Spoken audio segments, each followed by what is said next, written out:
Back again, Ruffum. Hello. Thank you for joining us. Usually Alex is here to hit the we're back with me, but today we have a much specialer guest in the building because this guy actually went to E3 and wasn't a poser in a fucking bedroom sitting on a couch eating Ruffles, reacting to all these dumb trailers. You actually got to breathe in the atmosphere, take it all in, and you're here to break that down exactly. I'm going to get right in frame. Yeah. Oh, well, that's why the sun. Ruffum. Thank you. You can follow Ruffum at RUFF RFM. Yeah, Ruffum RFM. Oh, there we go. Ruffum RF. Oh, dude, that makes sense. Okay, there we go. I don't know why I say it so discombobulated, but my name is Garrett at Yogurt, YOGRRTT, and this is the Endgame Show, episode 37. We made it, guys. We fucking made it. If Alex was here, he would give me a high five. I'm going to have to settle for a Ruffum high five. Fuck yeah. Thank you for joining us all 37 episodes. No, but you were on the After the Previews live shit show. Yeah, the Oscar show. The Oscar show. That was not my best composure, but I had a good time watching Mahershala Ali win and other people in that weird mix-up, dude. Because I was so drunk by the Moonlight La La Land. Because I was so drunk by the time that happened, like I didn't really know.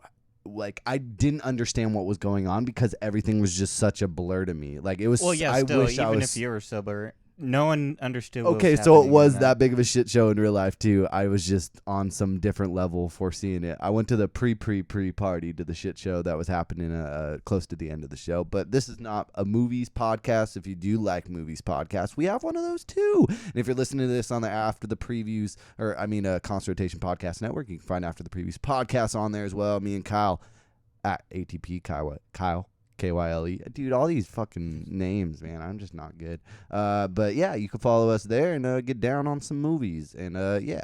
So E3, Ruffum. You paid the high price tag of what, $150 for the early birds?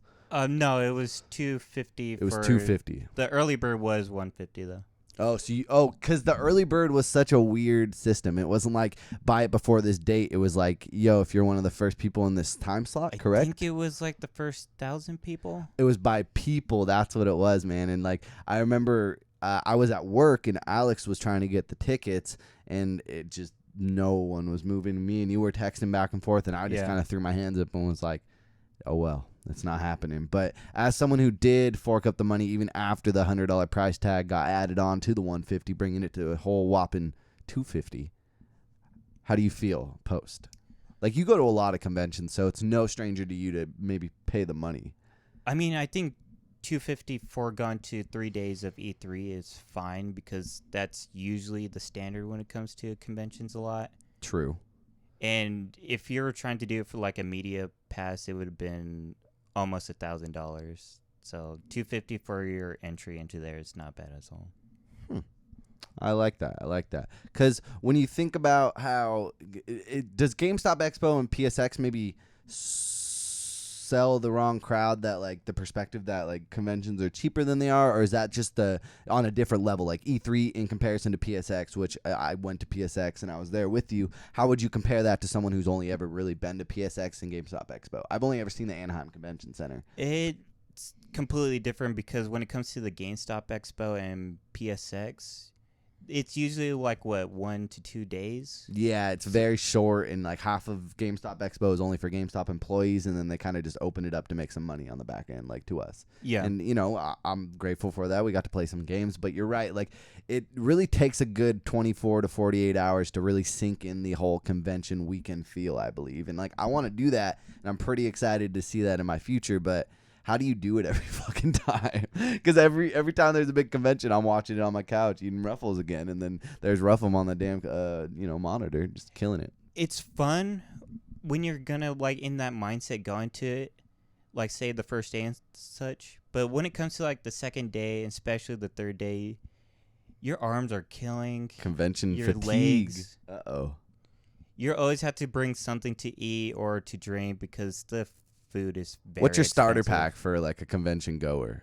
Like, do you have like you have a go-to system with you and your brother? Like, because I would imagine water, granola maybe. Always bring a backpack with you. Bring a backpack. Bring your just Switch. So you can bring all the stuff with you, and also in case of these conventions are selling something, you can just put it in a backpack. Say like bringing a bag with you, So if they were to have bags or anything. I hear a lot of bad naysays about the convention food. I want to hear it firsthand. Bad. It's bad? So, all right. So they have food trucks or just a small food center in the convention itself.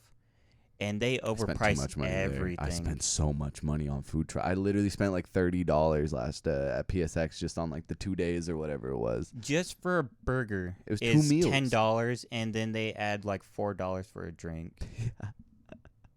I was running back and forth from that Starbucks. I don't know if you remember that. I kept running there. No, I don't remember that. Oh, dude, I needed the Starbucks, dude. I was running out. I was running out of steam. But let's just kind of get into day, as you called it, 0.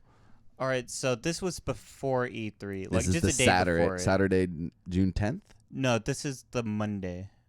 Oh, sorry. Yeah, Monday. Sorry. I'm thinking of when EA Access was. Oh, yeah, you're probably thinking when the conferences start. Yeah. This is, when I say day 0, I'm more mentioning about because you went Monday because Monday that's before through the LA Convention Center opened for the people to play. I was still on my couch eating Ruffles, so it's all good. So I went to Hollywood Boulevard. EA was doing an event called EA Play, where you get to play pretty much the big titles that EA is going to be releasing for this upcoming holiday season. The games that they had there were Star Wars Battlefront 2, Need for Speed Payback, Madden 18, FIFA 18, NBA Live 18. Mm-hmm. Star Wars Galaxy of Heroes, which is a mobile game, and The Sims Mobile. Nice. So you jammed on Sims Mobile for 4 hours, I assume? I wish. Yeah.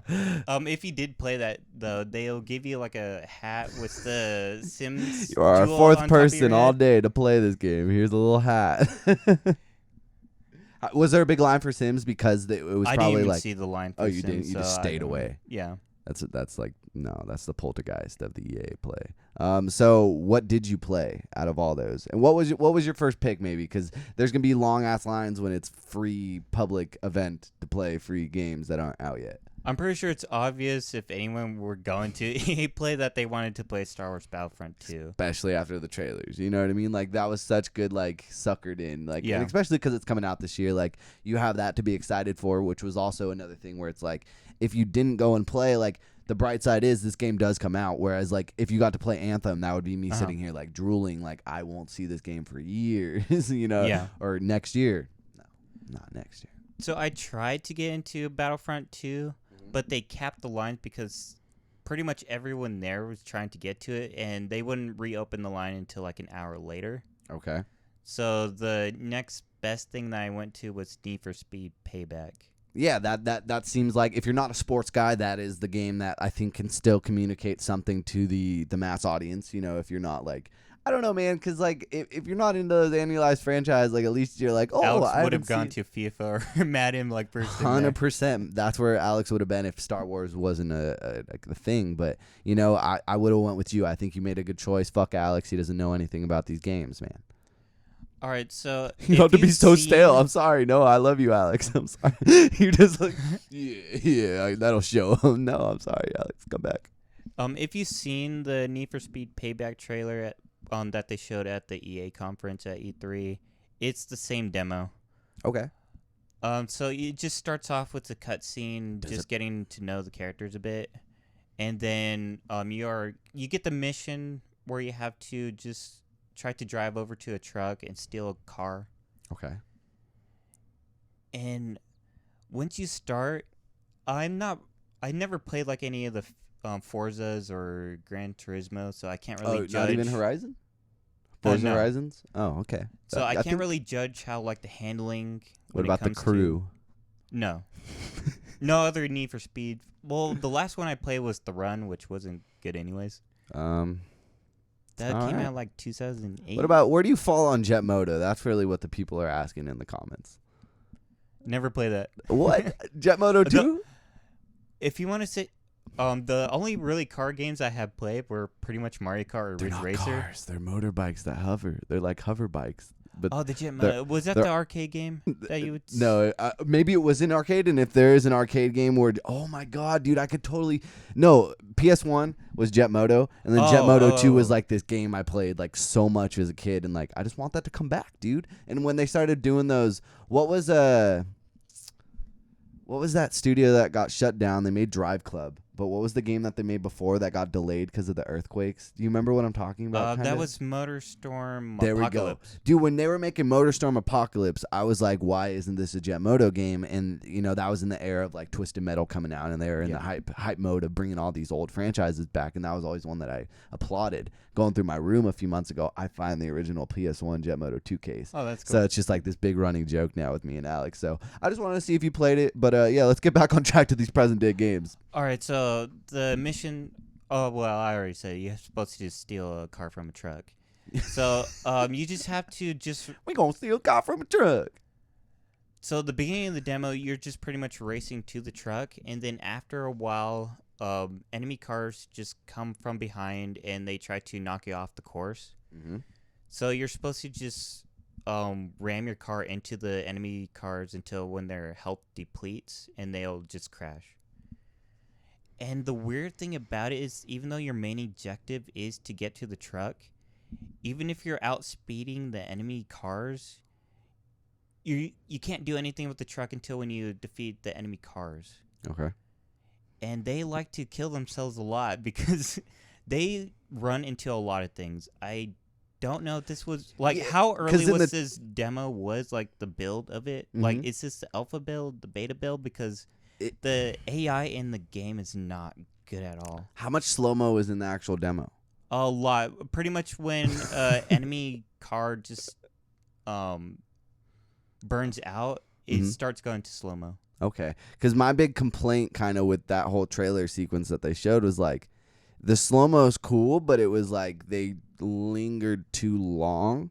Like that whole moment when like the camera changes and like you're driving past the car that crashed or whatever, and like it kind of pans and like it just stares at it for too long, and it's like, guys, like at least you're not trying to make like Aaron Paul your protagonist, you know what I mean? Like at least you're not doing that because you understand that we really don't care if there's a story or not in these games. But I don't think you need to oversell the idea of this being like a Fast and Furious game, if that is a thing. Like, I don't know how to word it, but there was something off about it. But walking away, are you gonna pick this up in the fall or when it's in the fall? Yeah. No, okay. I didn't expect that. It just wasn't a good demo to show off. The game could be fantastic when it releases. Definitely. It just wasn't a good demo to pick for the crowd to play. That game could be perfect and like fantastic, and I could play it and I still wouldn't understand because I'm just not a racing game to where like a great racing game to somebody isn't the same as a great racing game to me. Yeah. You know what I mean? Because I like Jet Moto, and I'm sure on a technical level, like Jet Moto, you can't fix the pneumatics in my fucking hover bike and make it like the traction better on a certain track. I don't care about that. I just want to get on and have a sick ass soundtrack and get down. That's why I like Mario Kart. But Need for Speed, check it out. It's coming out soon. So is that your game of the show? Can we just end the show here? I wish, but there's 3 more days to go through. Well, I thought about it. I was like, damn, out of all the ones that we're going to start with, this is like the one that you probably have the least drive to explain. So let's get into the good ones, man. All right, so day 1. This is Tuesday. Yes, this is a Tuesday. I just kind of want to go over how it was like going to the convention center. Yeah, let's do it.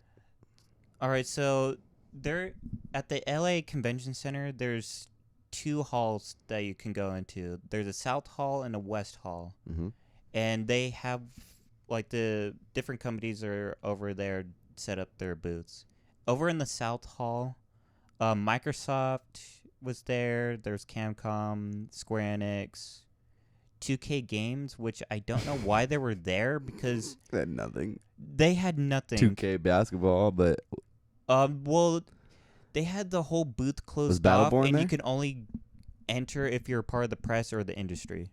So they must have had games in there that they didn't want to show off to the public. They just had a PowerPoint of the ideas on paper that they have for Borderlands 3. I don't know how far along that game is, to be honest, because, I mean, it wasn't that recent that they were on stage, I guess, with the Borderlands 3 announcement. But when they were on stage, it was very much like the...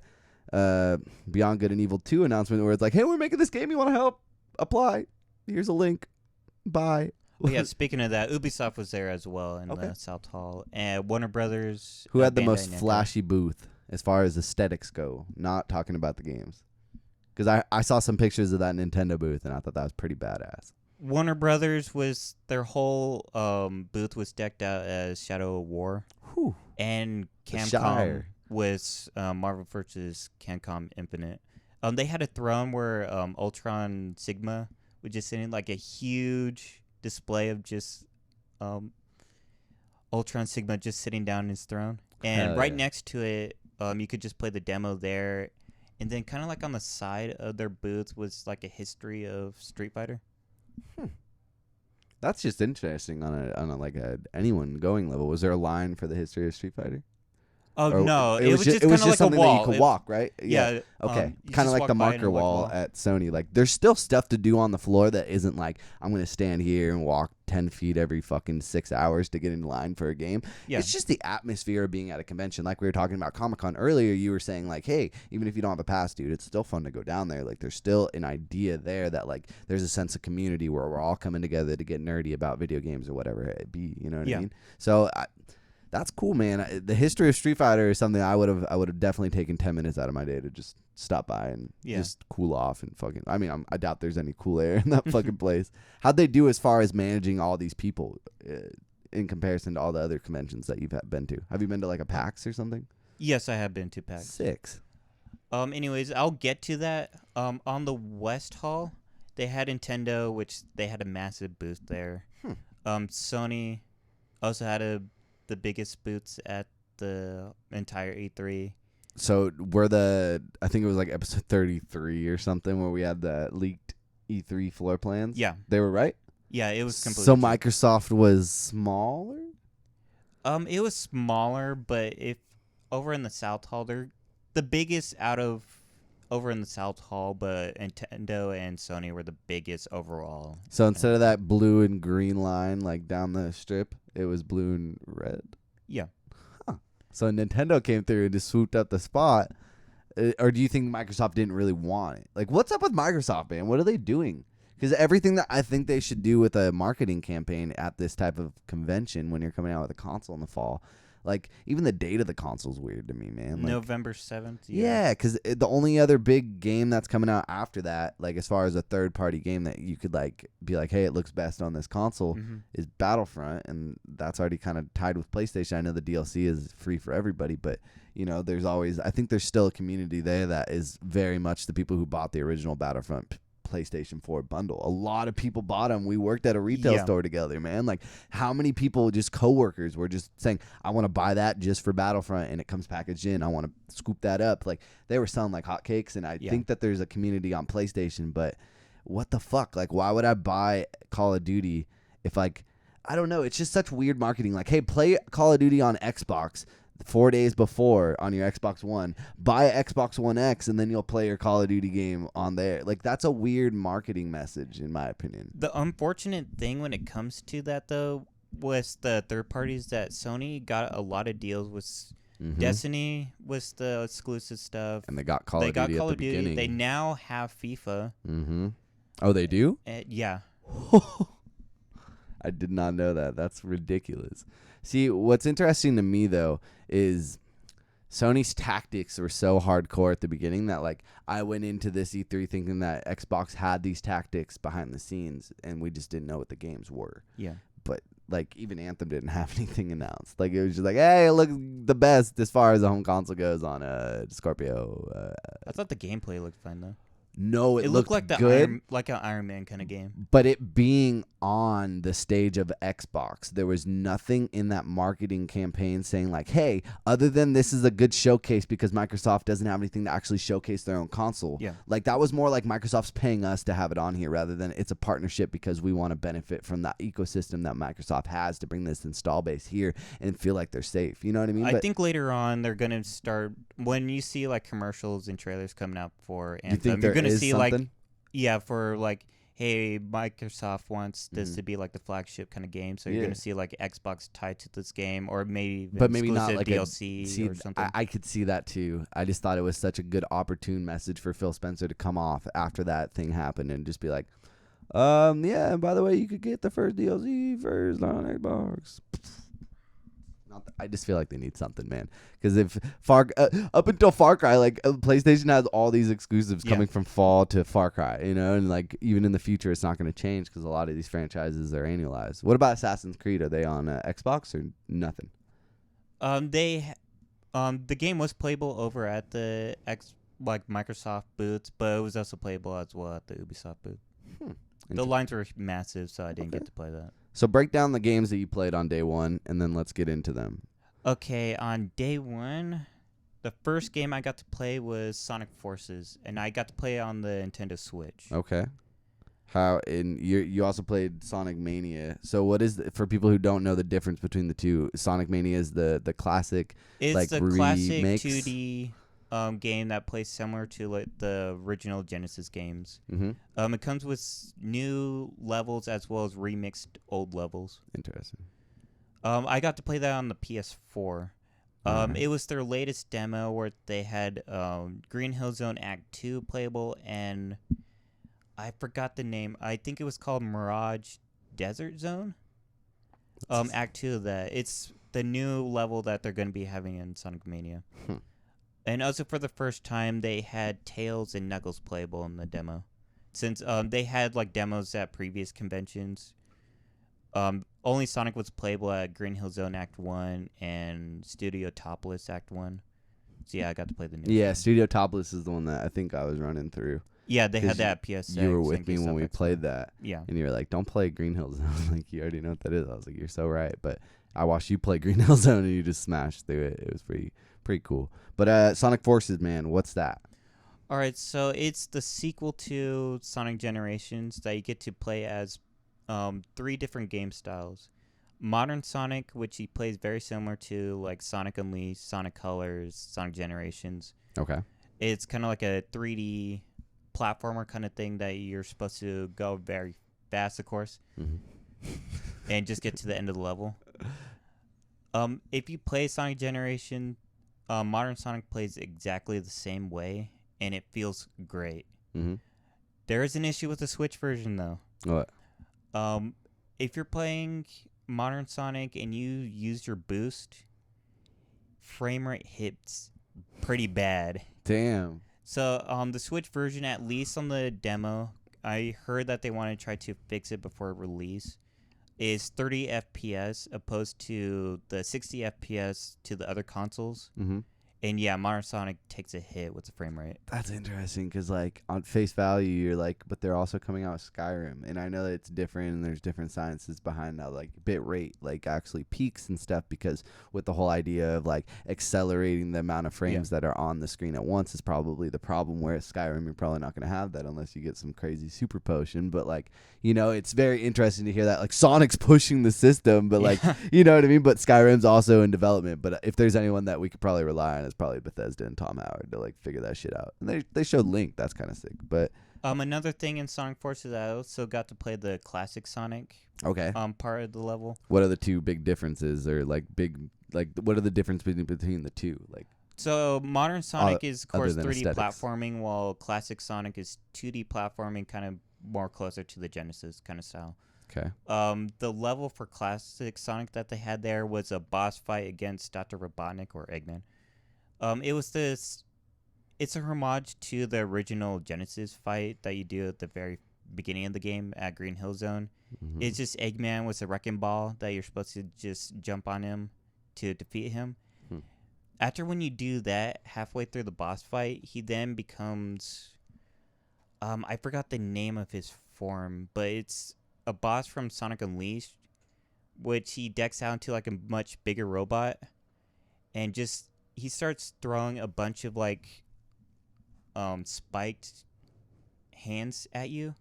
Okay. You're supposed to dodge them, and then he'll start throwing, you know, the checkerboard floors in Green Hill Zone? Yes, sir. He throws like blocks of that at you. Okay. The only way to really avoid is just either to run away from it or just jump at it because it doesn't deal any damage to you. He would also chuck some boulders at you as well. And you're supposed to jump at the boulder, and it would fly all the way back to Eggman and damage them. So you have to keep repeating that kind of thing, like avoid and then wait for him to throw bowlers at you, jump on the bowler. And that's pretty much it for the. So are there separate levels specifically for the two different types of Sonics? Or are they literally making the same levels playable in two different styles? How in Generations done it? Okay. Act 1 of a level is you playing as modern Sonic, and then Act 2 you play as classic Sonic. Okay, all right. I didn't know about that about Generations. I remember that was like the one Sonic game where like I was really into trying and I didn't pick it up, and that's one of those ones where I kind of regret it. Is it on Steam?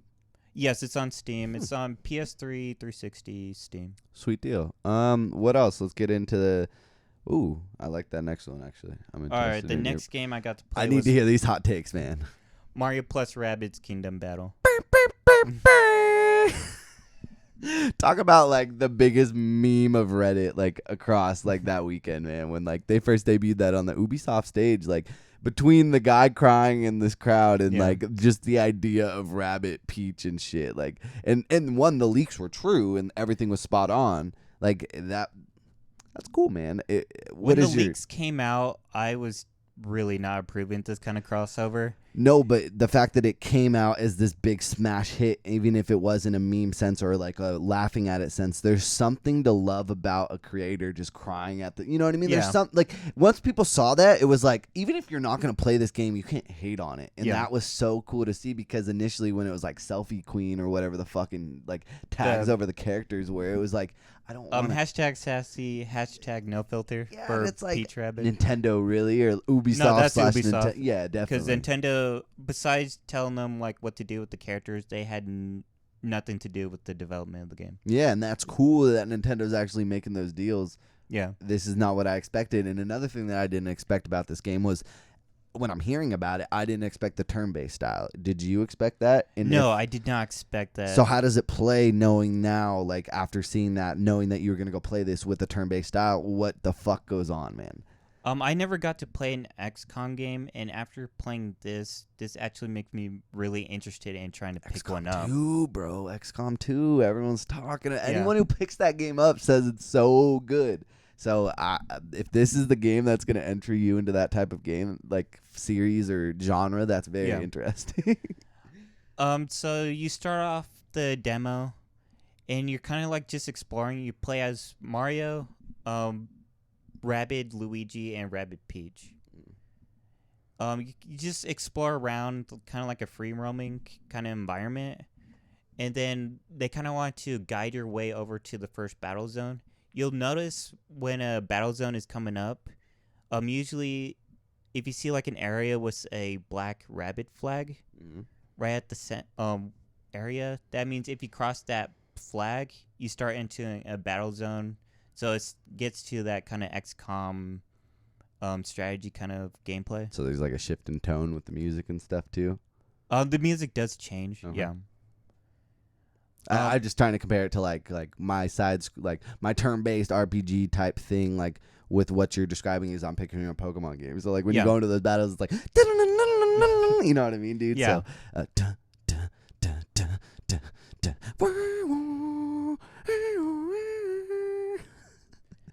anything good like that or no? No. Oh, okay. So once you get into the battle, you get to control like whatever character that you want. So let's say you start off playing as Mario. It's a grid system, so you just go over to like how far you can go within the grid system, and just click whatever space that you want to get onto. After that, It's like Battleship. Yeah. Okay. And if you're in range to attack an enemy, go ahead and try to. With the A button, just select on the enemy, and you'll just shoot at them. Okay.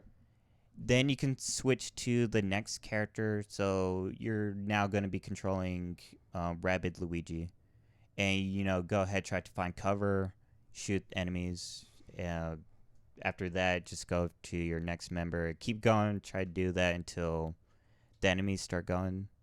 Like, they start their turn, and then you just wait for them to finish up.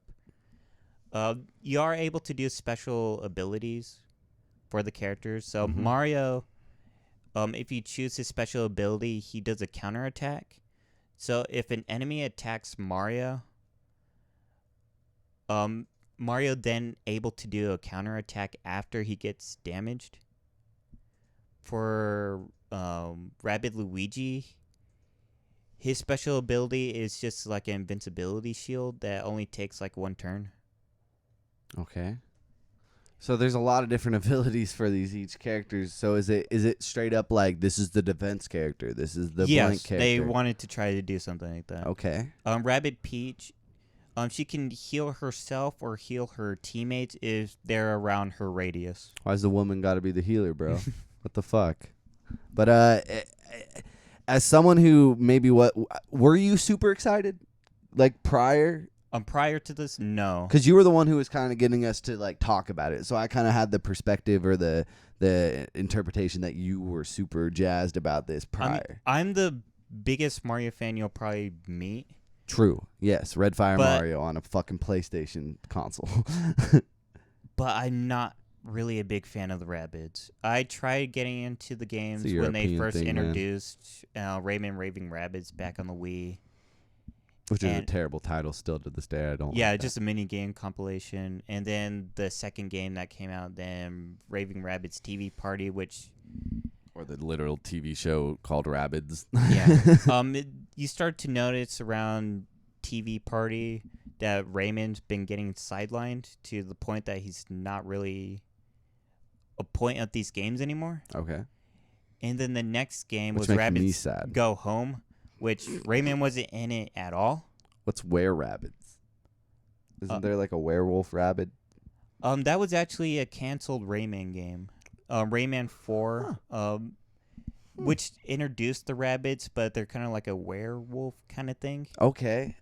Why do I know then that? They canceled that, and they've just done Rayman Raving Rabbids, which is, the minigame compilation. So... Where the fuck's Rayman? Are they ever bringing him back? Because, like, that last game, Rayman Legends? Oh, yeah. That was Rayman phenomenal. Return was Rayman Origins, and then Rayman Legends. Which is on every fucking platform. It's coming to Switch. I was about to say, it should be coming to Switch, because that's a perfect title for that, actually. Yeah, Ubisoft announced that, like, last year, a definitive edition coming out for the Switch, but we haven't gotten any news about that at E3. It's a no-brainer, though. But, yeah, I mean, give them time, whatever. Probably chugging, seeing Sonic run, and they're like, oh, we got to make sure we're good. Yeah. What else you got? All right, so after that, I got to play Fate Extella. Okay.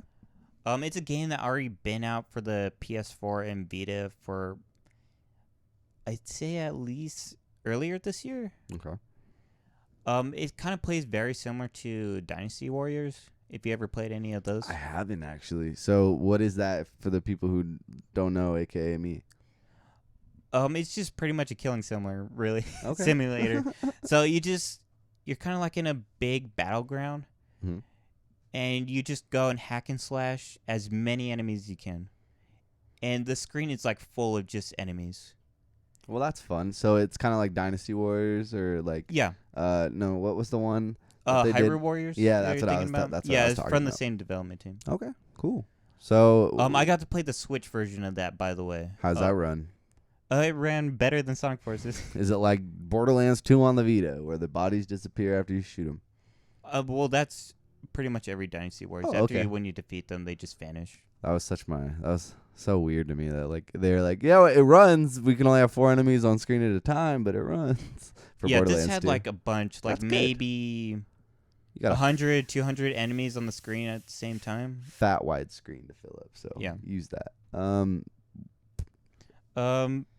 That's pretty much it when it came to that. So was that fun though? Yeah, it was really fun. Okay. It comes out in August. I don't want to sell it Switch. short. Are you gonna pick it up? Maybe. I do kind of like the Dynasty Wars kind of thing. Okay. Since also Fire Emblem Warriors is coming out for Switch. I do know about that. Yes, sir. The next game I got to play was Super Hot VR, and I got to play that at the Sony booth, which you had to make an appointment. If you remember at the GameStop Expo and PSX, you had to download an app. It's such a process. I get it, but it's such a process, man. Yeah, make an appointment, which it kind of made sense for doing this at E3, given that they had, I want to say 6,000 media and industry people added was the 15,000 people who part of the public. Mm-hmm. What was the total? Wasn't the total across all the days was like 60-something thousand or something? Something like that. Yeah, it was rough. So what was it like making the appointments? Was it full pretty much, and this was the one like last choice type thing, or was this your first choice and you got lucky? My first choice would have gone to Detroit. I tried to do that on the first day, and it didn't work out. Oh, so it was everything, not just the VR experiences. Yeah, they Rough. separated from PS4 games, so they had there were Detroit, Star Wars Battlefront 2, Call of Duty World War II. There was another game I don't remember though. Okay. They also had PSVR, so they had the Impatient, Moss, Super Hot VR, the Final Fantasy 15 fishing game. Hey man, that trailer was kick ass. There, Dino Frontier, and Hell there's yeah. a couple of other VR games I can't Was remember. Dino Crisis there? No. All right. And they had one more thing called Theater. You make an appointment for like Spider-Man, God of War, Days Gone. They also had another Detroit thing there. Monster Hunter World. If you made that appointment, you don't play the games. Mhm. You just watch them. Yeah. Play them. So I didn't really want to waste my time doing that. Hell no. So yeah, again, I tried to do Detroit on the first day, but it didn't end up working. So I did Super Hot VR. It's not a bad choice though. Have you ever played Super Hot?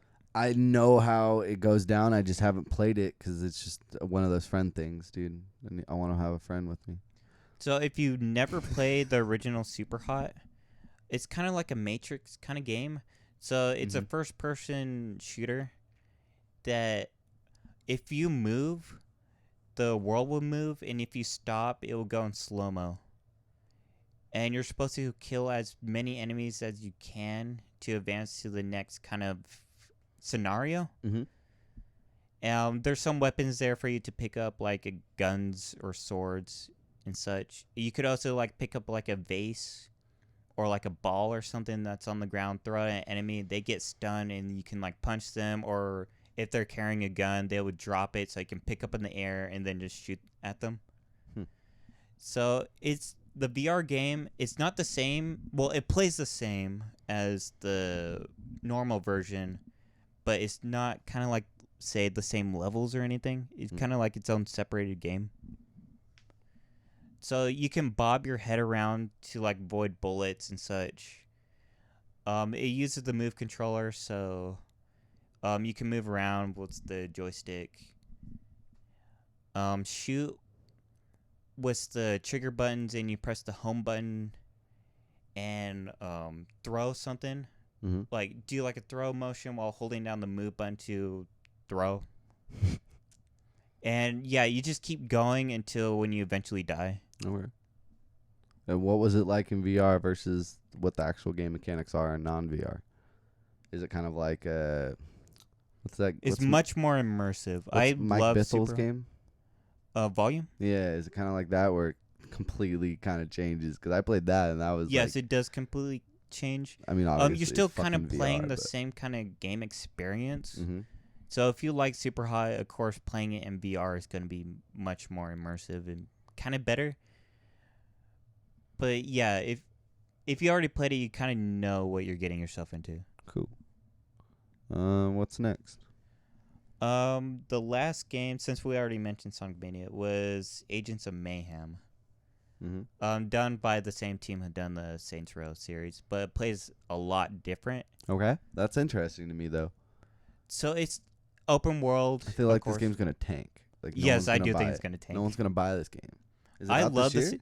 Yes, it comes out. I don't remember No when one's it talking comes out. about Maybe this. I don't know if it's summer or fall. No one's talking about it. It's like a perfect August game, but no one's promoting it or talking about it. Yeah. So it's like, what the fuck, man? I want to hit someone with the dildo again. That was great. And what, Saints Row 3? 4? That was 3. Yeah, that was definitely 3. Yeah, 3. You could also do the same in 4. Oh, really? Fuck. I didn't play 4. So the only really similarities to this in Saints Row, besides, of course, using the characters from Saints Row, It's an open world game and it's a third person shooter. That's about it when it comes to that. The whole point of this one, besides like compared to the other Saints Row games, that you able to have a squad of 3, and you can swap between them anytime that you want. So say you pick Dragon Age shit. Yeah. Inquisition, I mean. Not Inquisition. So you have Inquisition. like you pick one character who's excelled at pistols, and then you can like say swap into another person who has a Gatling gun, and then you can swap to another person who has like a crossbow. Okay. And they also do like some special abilities. I didn't get to try all of them. I know the one with the crossbow. Her special ability was slow down time, and if you get headshots, it will do much greater damage. The one with the pistols, he just throws like bombs. Okay. I don't remember the one with the Gatling gun. I think it just buffs her weapon. And I done pretty much a boss fight. It was kind of bullet spongy. You just like try to shoot this enemy, and then after a while, you're supposed to power on some generators, shoot the enemy again, turn on more generators. That's how the boss fight just pretty much went. So, is there a story, or is it just as fucking flagrant as all the Saints Row games? Kind of like the other Saints Row. It's Okay. supposed to be more like a Saturday morning cartoon kind of vibe to it. That's cool though. I could respect that. That's like kind an of R-rated Saturday morning cartoon kind of vibe. that's the angle they gotta go. I mean, Mafia tried to stay gritty, and I feel like it wasn't really. I don't want like a fucking dildo in Mafia. That's not what Yeah. I'm saying. But I think they need to kind of change the direction with that game too. Even though the story and the angles that they're playing on make it actually a political thriller, make it LA noir, but actually with a little bit more of an open world sense. Like that kind of is interesting to me. But I appreciate the people at Saints Row still like coming out with this new title and like still being fucking ballsy with their stuff, man. I mean, yeah, I like the Saints Row franchise. I just see this game tanking though. Oh, It's not- 100 I don't there's think no it's way going it's for gonna that same sell. kind of audience. No even though way. it's going to be like same tone, same kind of open world. Since it's still in Steelport No way. or Stillwater, whatever that the other Saints Row games were. Oh, it's in the I don't same know if city? it's the same map, but it's in the same city. What if it's the same franchise? Like, what if it's really Saints Row 5 and they're just Because fucking... they are using the same characters that were in the other Saints really? Row. They do have a different name since they have like agent names, so they're not going by the same names that you, of course, heard them by in the Saints Row series. But yeah, the pretty much majority of the characters that you've seen from those games return. Also, if you pre-ordered the game, Johnny Gat is a playable character. Oh, okay. All right. I get it now. So, day one, best day, worst day, or you want to tell me that after you get through all of them? It's the day that I played the most games, Mm-hmm. and I did like some of them. I actually did play. I thought the standout was Mario Plus Rabbids and Super Hot VR. Of that day. Yeah. All right. Day motherfucking 2. Day 2, I played Mario Plus Rabbids, so I'm not really gonna go into more of that. We're just going to do another 20-minute segment on that game because Ruffum fucks with it. I'm excited for you, man. Yeah. I think I'm going to play it, but it's one of those things where Comes out in August. the whole turn-based thing, it's like I grew up on Pokemon, so I think that's why I still love those games, and I can appreciate the Well, it turn-based plays style. much different than Is Pokemon. it fast? Like, is it fast-paced? Or do you feel like it's a slower turn-based? It's slower. It's methodical? Yeah, it's much more. You're supposed to have like a certain strategy to it. Okay. I can maybe get behind that, but I'm going to definitely hit up my buddy Ruffum and see what he thinks when that game comes out in I August. believe the game is co-op, so yeah. Ooh. I don't know if it's You online, wanna but yeah, carry me? it's gonna be co-op. Yeah, I could try it. Let's go. Yes, that's going to be going down. And if you want to also stay up to date with what Ruffum thinks of Mario plus Rabbids, plus the rest of these other games, follow him at Ruffum. Ruffum RFM at Twitter. There we go. Motherfucking yes. But yeah. So day 2. All right, so the other game I got to play was, might butcher this name, Sakuna of Rice and Ruin. Rice. It's a Japanese game that is getting ported over to the U.S. Hell yeah, it done is. by Xseed. Oh, well, at least they're publishing it. I don't know who's the developer of the game. It's a 2D platformer hack and slash kind of game. What made you pick this game? All the lines were pretty much busy over at the West Hall, so I played this. But it's still a fun game. Okay, that's good though. That's the best feeling. Like that's why I shout out Celeste, Game of the Year 2018. Whenever that game's coming out, Yeah, I love that. Celeste, man, that's the game. But like that game is not one that was on my list going into PSX. But sometimes you stumble into these cool ass little games. So let's hear about it. That was Next Machina for me. Yeah, did you? PSX. You didn't play it? Oh, you did play it because that was Yeah, how I played felt it too. at PSX. I also played it at E3 as well. I don't know if I really want to go into it. Okay. Since the game is already out. Yeah, I do go recommend play playing it though. If you like Resogun, Super Stardust, or any other games that Housemarque made. That's I literally recommend it. like it's kind of like if Dead Nation and Alien Nation had a baby with Resogun's particle effects. Yeah. That's how I describe it. Like the whole vexels are there, and like the way that I still have this image in my head of like there's a platform up here and like you clear the area and it says go and then you go over there and then it brings you down. Like that is such a cool thing that I wasn't expecting. And like little things from Housemarque, man, they're one of my favorite developers out there. And like Colin Moriarty seriously put me so onto them. Like he was the guy, he's the reason I got Resogun, and he's the reason why I played my PlayStation 4 for those dry 4 months without Infamous Second Son. I guess since we're on the topic of Housemarque. Yeah, I just went in on it. Sorry, but Matterfall. Yeah, I got to play Matterfall. And if you're familiar with the original trailer that they came out, was it last PSX? No, wasn't it like 2 years ago? The CGI trailer? Yeah, that was 2 years ago. We didn't see it, which is why I thought it was a bigger game. That was kind of my big like, oh, that's what's going on here. But because you couldn't really understand what was going on in that trailer. Not at all. It was just like it was so un-Housemarque like in a way. In my opinion, as far as how they debut trailers. So I thought like they got the big budget that they deserve. But no, it's fine. But it's on PlayStation. So the actual game is a 2D platformer that actually plays kind of similar to Contra. How about and it had Strider? a weird control scheme. Not Strider? No, not Strider. Okay. But yeah, it has a really odd control scheme. So it plays on PS4. If you have a PS4 controller in front of you, or if you know the layout, of course the left analog stick is to move around. All right. I know the that. right analog stick is before. the usual like twin stick kind of thing. So if you just move the right stick around, it'll just shoot in that direction that you're aiming at. The jump button is R1, which is kind of strange. And there's a special ability that you can do is boosting. So you'll see enemies around.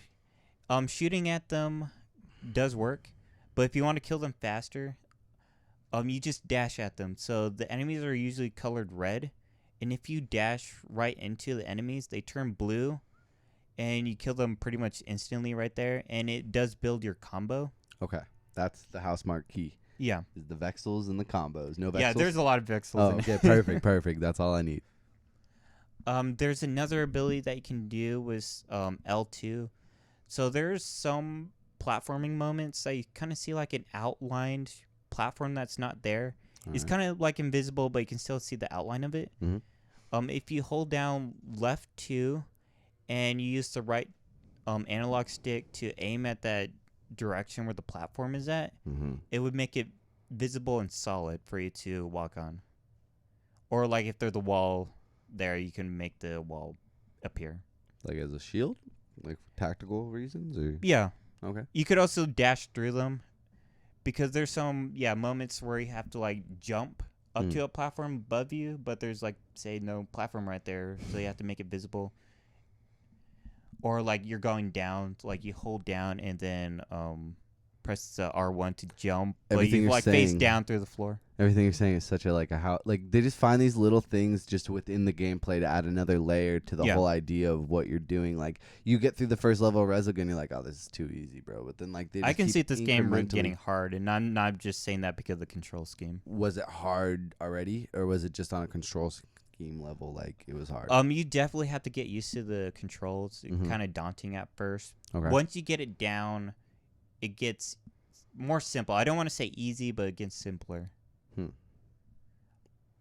So, Housemarque is coming out with Matterfall in August. I think there was a dev there. I think he said it comes out in August or October even. Maybe. Okay, yeah, it's one of those months, but like Housemarque has 2 games coming back to back to back. Yeah. Which one are you more excited of? I know Next Machina came out yesterday, Yeah. but between those 2 playing on the show floor, which one was like the That's better tough. Housemarque Why game? are you making me choose? Dude, you're here. I'm gonna challenge your brain, Ruffum. I know they're completely different games, but you gotta pick one. You got a Sophie's Choice one. One's going away forever. Maybe Matterfall because I like the 2D platformer genre. So Okay. probably. Let's go with that. Cool. I'm gonna pick Next Machina. You can't take it away from me, even if you try, dude. Even if you try. What was the other games from day 2 that you want to talk about? Or is The that last game I played at day 2 is the game of the year for every year. Knack 2. Never gonna go away. Knack 2, Year of Dreams, City of Dreams. That's really what the title should have been. Knack 2, City of Dreams. I Yeah. don't know even if there are City of Dreams, but that's what Knack gives me in life, is a reason to live and a reason to wake up in the morning and feel like everything's gonna be okay. Have you played the first Knack? No. No. You never played the first? No. I I played it actually as have at played an the first event, Knack. but no. And by an event, I mean a demo store, GameStop, but never did I play it like front to back. Like I avoided it. And I know that's so hypocritical of me to like hate on it so much, but it was just not what I wanted PlayStation to launch a console with. Like I had Shadowfall. That was fun. Yeah. But that even wasn't what I really wanted because it was clearly Gorilla B. You know what I mean? And like I don't That was mean the A team though. Was that really the people who made Horizon? Yep. Same people. Yep. No. They made Killzone 3. There's no way that they made Horizon that quick. Really? Yeah. All right. I'll take your word for it today, but 'Cause I'm going to fact check That your ass game next came out in week. 2013. Horizon came out this year. Mm-hmm. Yeah, you're right. That's 4 years. That's a good time. But they made that fucking engine. So just to me, it's one of those things where you're just like, how long? Damn, they're fucking good if that's the case. Because the tech in Horizon's pretty impressive. I don't know if you've seen that like top-down perspective where like the way the world loads is very cool. It's so interesting to me. But yeah, dude, what's up with this one, man? So Knack 2. If you I'm ever not gonna say played it by the name. first Knack, Mhm. it's kind of like it's weird. When you see Knack, you don't really expect it to have like a God of War kind of gameplay style. Okay. Because when you look at it, you kind of think like, oh, that looks like Crash or something. Isn't there chains involved? In the first Knack? Yeah. No. In the second Knack, is there chains involved? There's a sword involved. No, okay, no chains. Why? All right, well, I'm picturing. I think I'm misremembering God of War Ascension with this. So yeah, it's a beat 'em up kind of game. That The multiplayer. biggest change that they done to this is co-op. Though technically the first game had co-op, it's not really that impressive. In the first game, if you had a second controller, you kind of like play it like a much smaller Knack, a crystallized Knack. Mm-hmm. I think it's similar to like say the Mario Galaxy kind of thing. Like they don't do much, but they kind of help out, kind of make the game a little easier. Like a little sibling type thing. Yeah. And play along, but not ruin your game. Yeah. Okay. So Knack 2, they're kind of doing like going much further with the co-op. That is another playable Knack, pretty much. Knack, Mark Cerny's masterpiece. As Knack 2, Voldemort.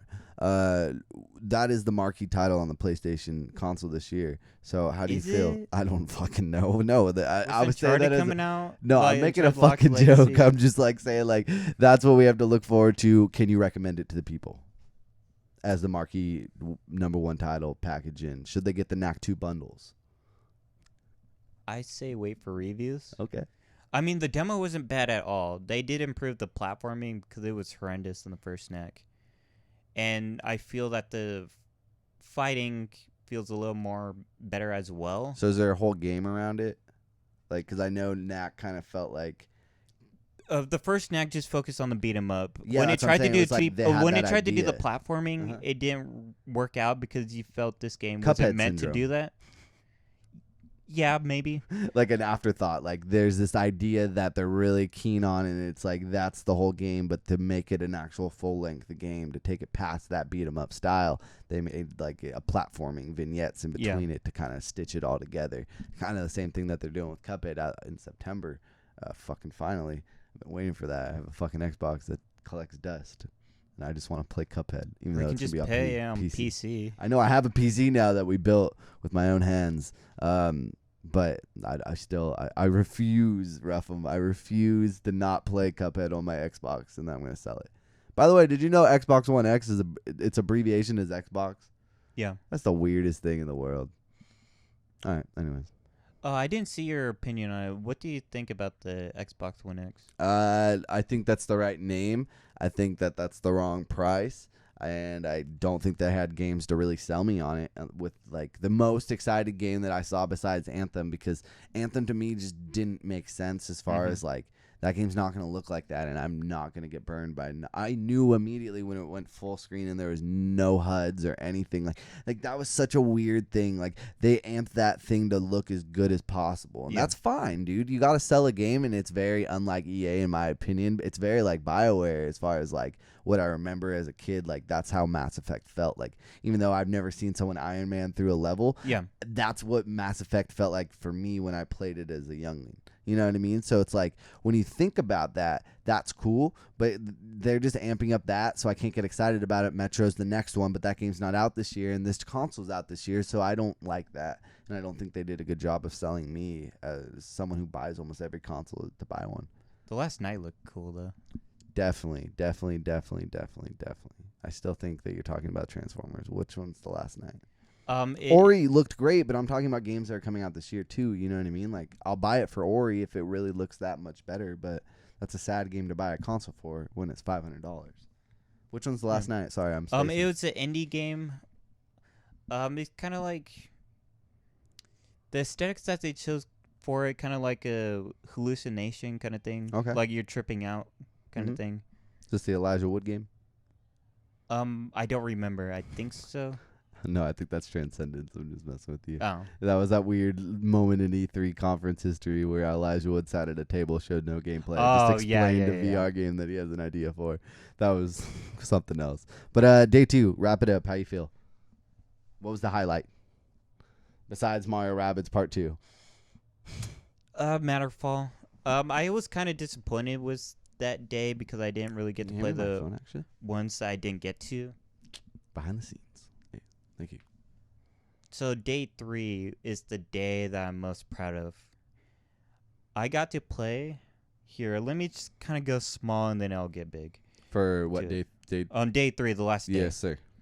I played Wednesday. Everybody's Golf.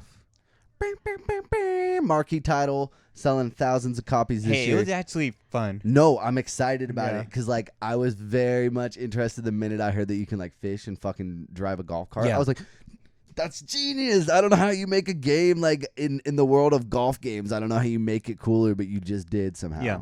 And that like whole thing where you can drive around with your friends, pull up to a course, like that's sick. Or is it a hole and like each hole represents a game? It's each hole. So I think you can just while you're playing like a golf game, I think you can like drop off anytime you want and just go into the golf cart or fish around. No, but isn't there a hub world? The hub world is the course that the courses that you're doing. That's so like they didn't have to do that at all, but they did, and that's very cool. And it's cool. Yeah, exactly, man. And the fact that you're coming here and saying that you've seen it with your own 2 eyes on a gameplay level, and you're saying that it does actually feel like it's not out of place. Like unneeded mechanics suck in a game because Yeah. it's like that's time that was spent doing something that like wasn't worth your time, in my opinion, as the person who's consuming your product. But to hear something as stupid as that is actually as fun as how I think it but is. it's actually pretty fun to do. Like that's the utmost Garrett mechanic where it's like, you mean you can drive in a golf cart and just like chill for a second with your homies you and have party to play chat? golf in our golf game. That's the best thing ever, man. I don't want to play no golf. I just want to chill. You could just fish. It's like GTA Online. They just took a note from that and like we're like, oh, all right, well, there we go. But yeah, it plays like any other hot shot golf game. If you never played that, With the then name change. it pretty much like any other Mario golf game. So what do you think about the name change from Hot Shots to Well, it always been called that in Japan, so they're just adopting the Japanese. That's name. what I mean. But how do you think? What do you think about like?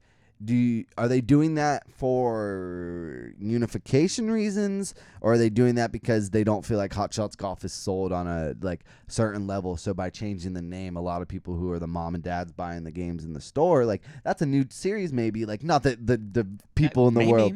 And I think that's a smart move when you have something like all these weird ass mechanics in there. Like that doesn't really feel like a Hot Shots Golf game, because the last Hot Shots Golf I played was on Vita, and that was fun. But what we're talking about doesn't even feel like it's a sequel to that. So it's cool as people of the West to kind of be like, oh, this is the breath of fresh air of like a new golf game. I don't know if you saw it like that, but that was my perspective on it. I thought that was kind of cool. I'm interested to see how this sells because. Like the last golf games were the Tiger Woods, and I know EA eventually replaced McIlroy. it. Yeah. Fun fact: I went over to my homie's house 3 weeks ago. Drove down to San Marcos, walked into his room. He's playing that game. Thought that was the weirdest. Like out of all the games he could have been playing on his Xbox One, he was playing PGA, Rory McIlroy, and he doesn't play golf or anything. So it was just like so out of pocket, but people play it, and it was pretty fun. I played a few strokes. It was cool. And when was the last one? Like maybe 2-3 years ago? No, when they dropped it. Came out with Are they still doing the ones? 16. Yeah, it wasn't 17, but it was a 16. Let me verify while you talk. But what was your point about that, man? Because Hot Shots is not like that.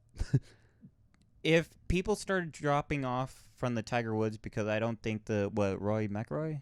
No one's talking about it. I don't think they sell well after. That was the one on Woods Unreal Engine too, Frostbite.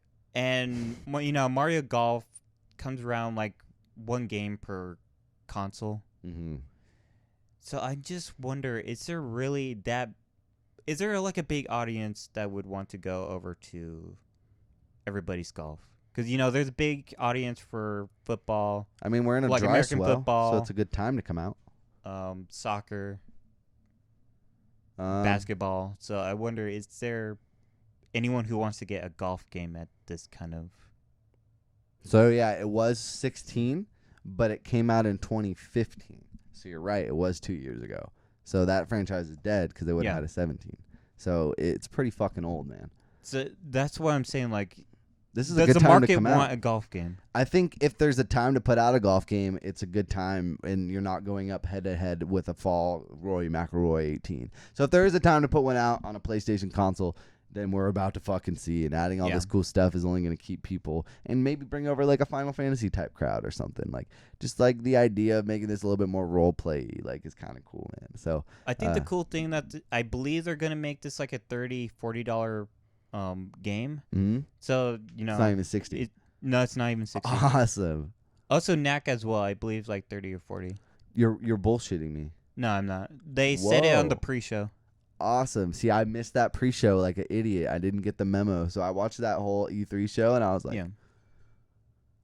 who the hell's NAC 2? Like, why didn't they show any of that? But then they showed all the stuff for this year. Smaller kind of games. And this year's titles. Gran Turismo Sports was, for some reason, in the pre-show. Yeah. They just showed, like, new trailers to, like, Crash, Gran Turismo, NAC 2, Sports actually coming out. Who would have thought? This year, right? Yeah, it comes out this year. I don't remember the release date. They're not talking about that at all as far as I'm concerned. I mean, that was the first time I heard that name actually said out loud in a long time, because they haven't shown it. I don't feel like they've been showing it at the past conventions. Maybe at Tokyo Game Show. Well, they showed it at PSX. They did, but... And it was playable.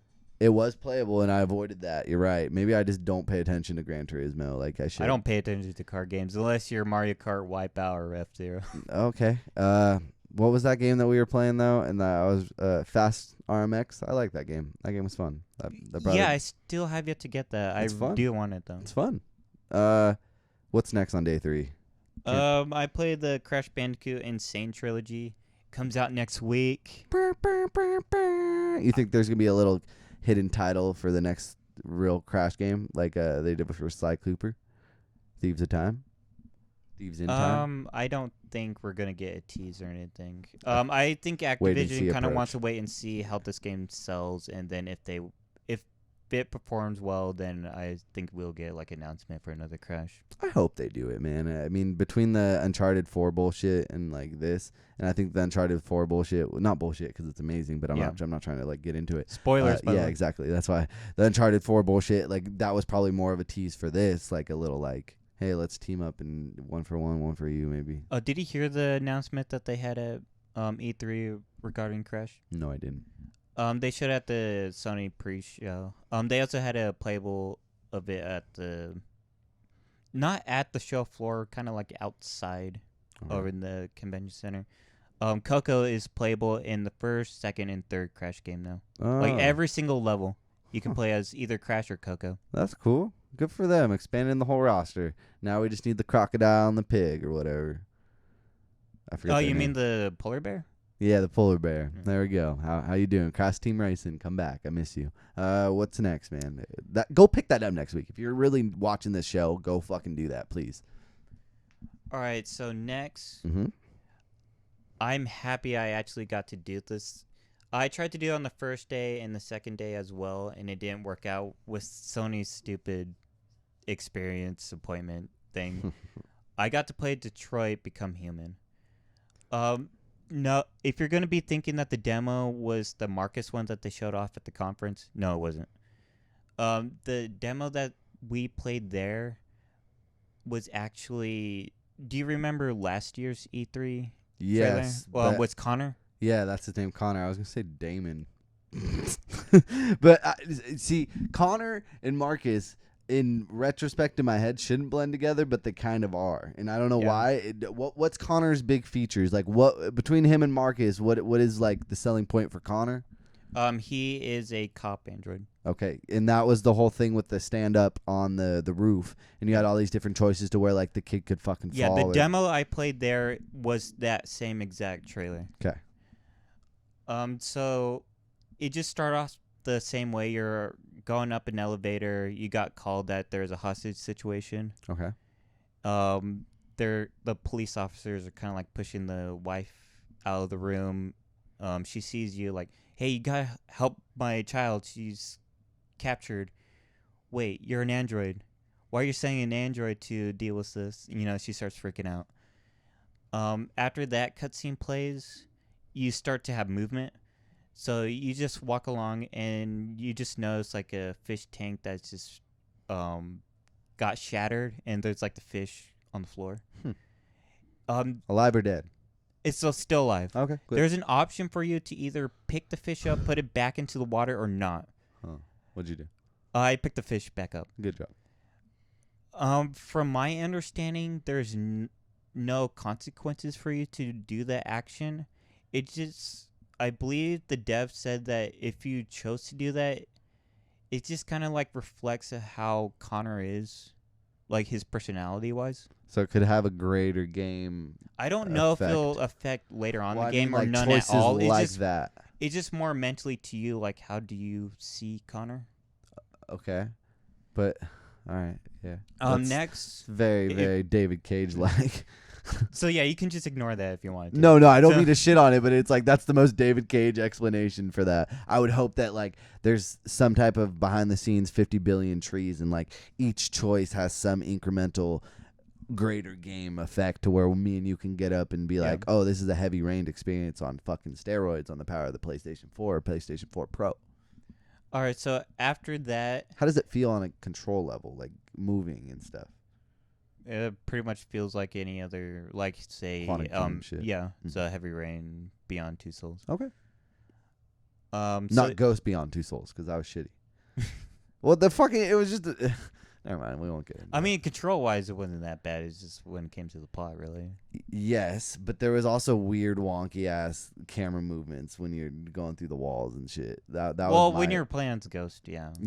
only that. When you're playing like a human, you're yeah, perfectly fine. There was nothing wrong with that. Anyways, after Besides the that, you just continue walking down the hall, and then you have to go and talk to your commander-in-chief. Mm-hmm.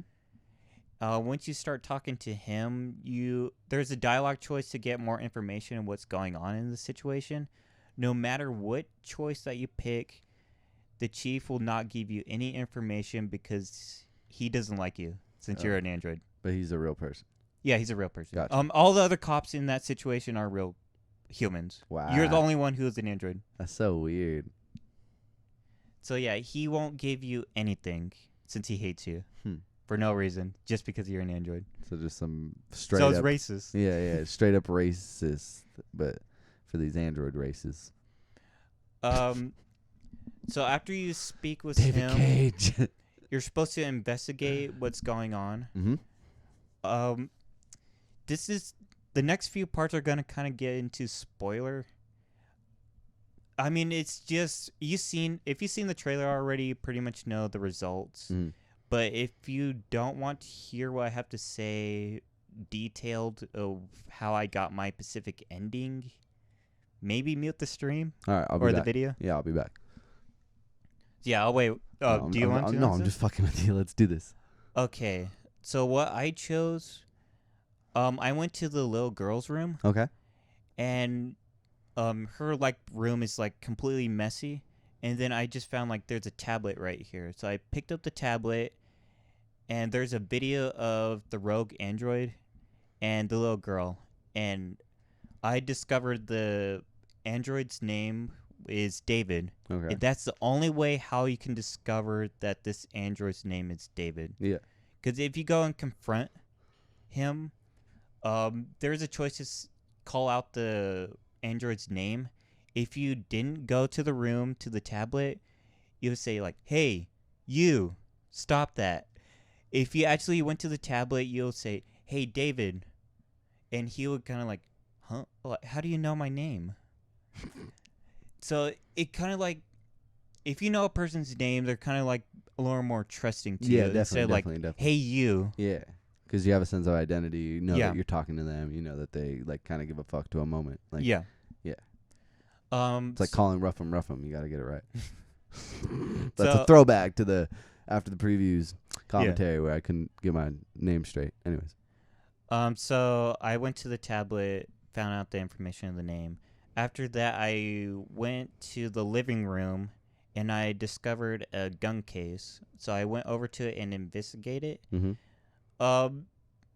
Once you start investigating something, you kind of like zoom into the object, whatever you're looking at, and you're with the left analog stick, you kind of like cursor around to like find like a certain spot that they want you to focus on, and you just hold down X, and it just kind of like analyzes to 100%, All right. and you find out whatever thing, and say they want you to like look for like 3 things or maybe like 2 things in this specific spot that's important. Yeah.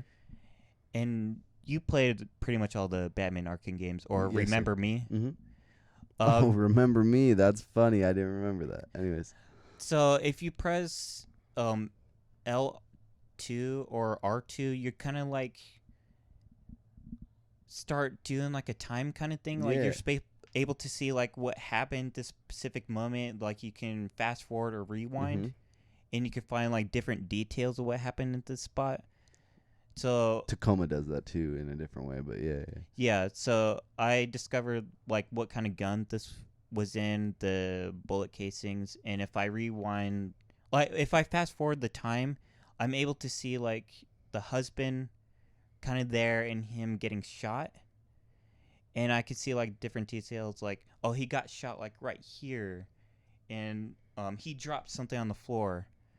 So then I can like, after when I'm done with that, I can go over to the spot where he dropped something and look at it, and it's like a brochure showing like this family at one point was considered replacing this android. Got you.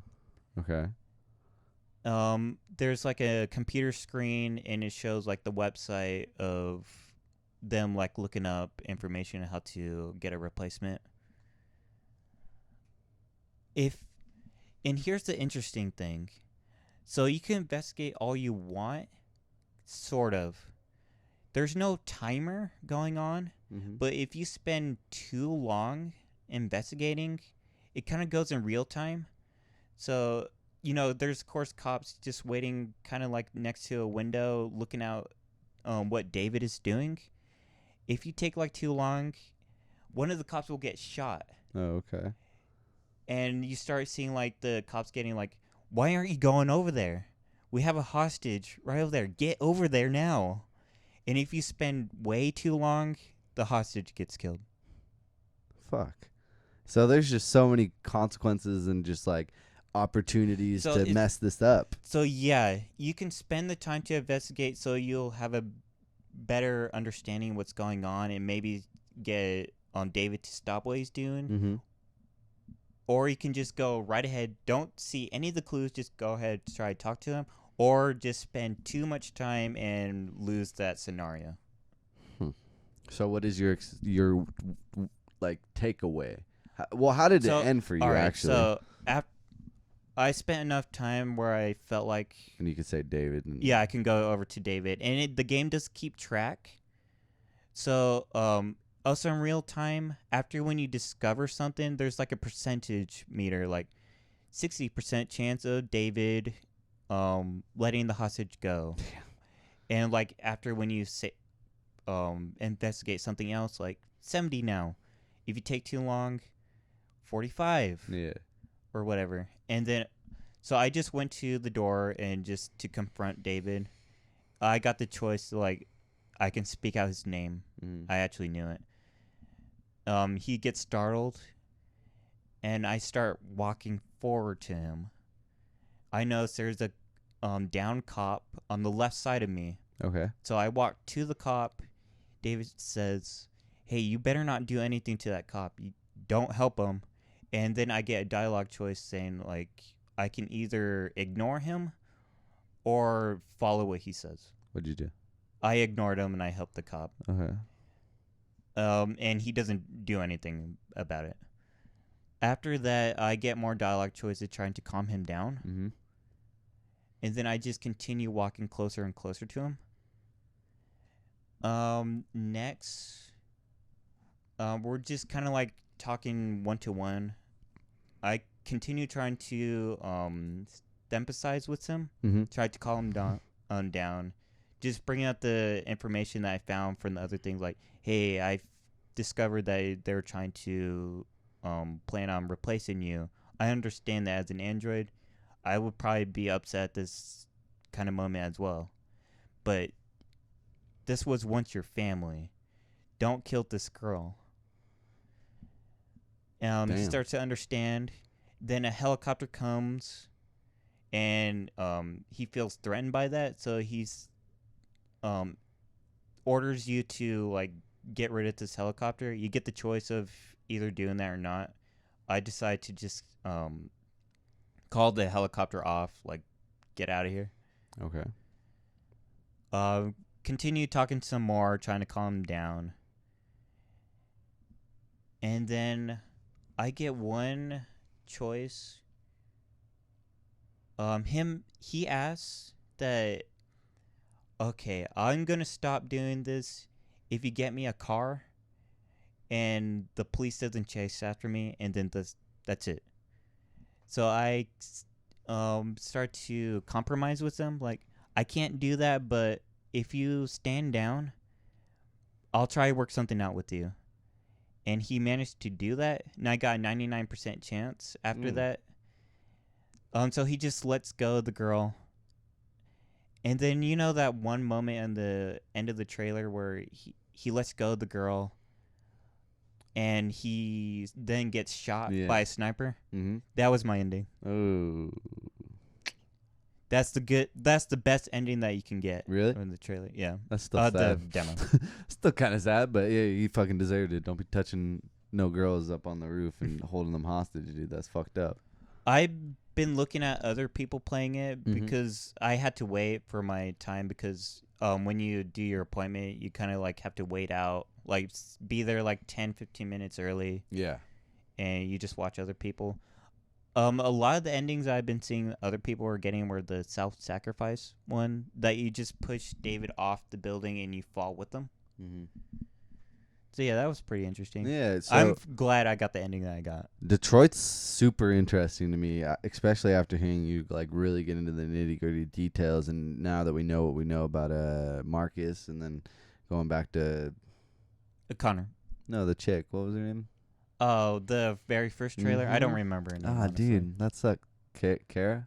Yeah, Kara. I think Kara. so. Yeah, something like- Kara. I think it's Kara. Yeah, Kara sounds right. I think I'm there. We got to get as French as possible when we're talking about these David Cage games, man. Yeah. So Detroit, that's kind of like the big Sony title that you played across E3. Can we agree on that? Like Yeah. as far as like the I one think that that they've was the been toting biggest for a game while. that they have playable there. That probably is, because that's probably the most furthest out, I would say. But they still say it's in the first half of 2018 because it was on stage, right? Isn't that what Shuhei said? All the 2018 games that you saw at the Sony conference, they at least said it's gonna.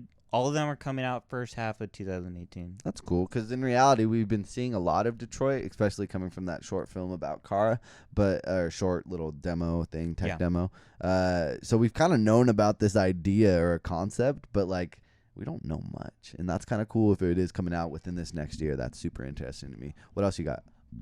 Before we leave this, no worries. I'm really interested in finding out if you get any other ending with Connor, like say the self-sacrifice or David shoots you.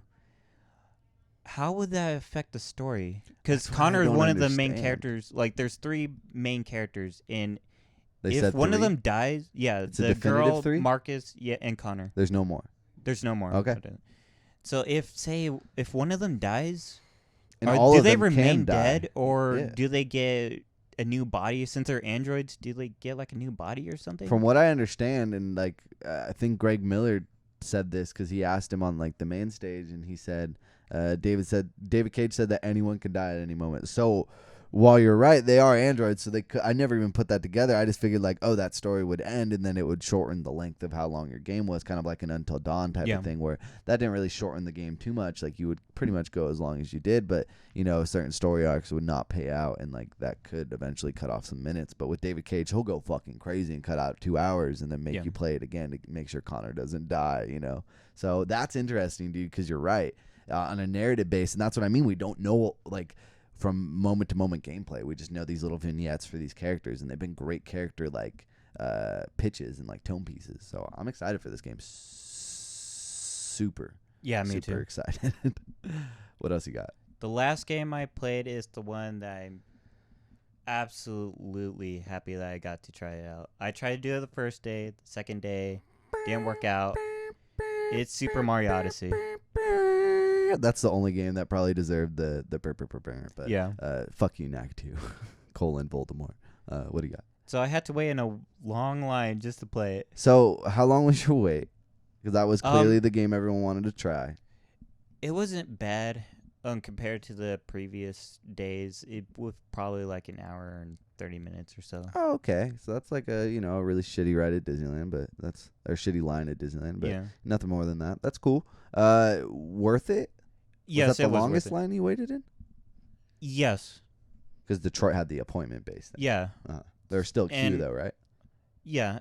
All the other games I played had a decent line, like say 30, maybe up to almost an hour. Okay. With especially Mario plus Rabbids. Other than that, yeah, every other game I played kind of have like a short line. Okay. Let's get into it. I'm gonna let you just gush about this game as the biggest Mario fan that I know and the internet knows. It was a 10-minute demo, which I wish it was so much longer. Mm-hmm. That's still long though. That's pretty meaty. It's not For a Mario game, no. Yeah. You kind of have to feel the controls. You're right. And everything. You're right. Like you just want to run around. But when you think about how many everything. people were trying to play that game, that's pretty gracious, I would say. That's a good middle ground. It's not a 20-minute demo to make people wait longer like that. Mario plus Rabbids was 20 minutes. Yeah, man. I heard that there's Assassin's Creed demo that was 50 minutes or something. Or 46 or something. 50 minutes? Wow. Yeah, dude. It was straight 50 minutes. And, like, people in the industry were, like, talking how they didn't touch it. Because, like, they're like, yeah, we have an appointment at 11 at night. And they're like, what the fuck? So, but, yeah, Mario Odyssey, man. Mexican Mario. All right, so you were given the choice of either doing Metro Kingdom, which is New Donk City, or the Sand Kingdom. Okay, what'd you go with? I went with the Sand Kingdom. It's more platform heavy, kind of similar layout to like a Super Mario Galaxy kind of level, or at least how the demo played out. I don't know if like the full world, since you can keep going on as long as you can within that 10 minutes, but given it's just 10 minutes, you can really do a whole lot. So it kind of like more structured linear kind of way. Okay. That's interesting, though, for Mario. I mean, there's always like a linear through base, but as far as like the open world, is this the Breath of the Wild of the Marios, like in comparison to the Galaxy games? Like, it's definitely more open, right? Yes, it's more open than because they've already said Mario they're Galaxy, pulling from like Sunshine and but stuff. if you're gonna go for like Super Mario 64 or anything, I don't think so. At least the Sand Kingdom, the Metro Kingdom is a lot bigger than at least how much I played of the Sand Kingdom. Got you. Again, 10 minutes. Yeah. So pretty much you can just move around, jump, run. Skip? No. Okay. There's no skip ground button. pound. You heard it here first. No skip button. If you played like Super Mario 64 or any other game like that, of course you can jump. At the end of the jump, you can do a double jump kind of thing, and then after that, you can do the triple jump. Okay. Oh. Ground pound, you can do a somersault, backflip. New to this game is that you can throw your cap. With a button press, I believe it was the X button to do that. You could also, if you're using the Joy-Cons, you can just fling, and Mario will throw the cap. So if you fling to the right, the cap will go to the right. If you fling to the left, it'll fling to the left. And there's another move that Mario can do with the caps. I believe you just twirl the Joy-Con around. I don't know how you do it with the button press. That the cap will just fly around Mario in a circle fashion. So it pretty much like defeat any enemies, or like if there's like coins in a circle pattern around Mario tornado. It's not like a tornado effect, but it just spins around you. Gotcha. Does it fuck some people up though? Pretty good. Yeah. All right. Just wanted to verify. Also, another new ability Mario can do is that he can roll. Not skip though. No. All right. You just press the L2, like hold down L2, then press the Y button, and Mario can just roll. Pretty much, roll.